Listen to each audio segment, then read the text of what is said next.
Chicken mutton டேஸ்ட்டில் நல்லா காரசாரமாக சுல்லுன்னு பச்சை மொச்சை மசாலா சுட சுட சாதத்துக்கு தாராளமாக மொச்சை மசாலா வச்சு சாப்பிட்றதுக்கு ரொம்ப சூப்பராக இருக்கும். எப்படி செய்கிறதுன்னு பார்த்துருவோமா?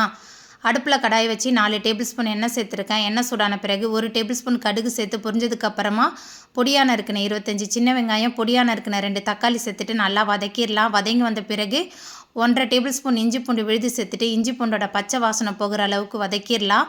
வதங்கி வந்த பிறகு குழம்பு மிளகாய் தூள் 6 table spoon, 1.5 table spoon garam masala, 1 teaspoon மஞ்சத்தூள் சேர்த்துட்டு பச்சை வாசனை போகிற அளவுக்கு வதக்கிடலாம்.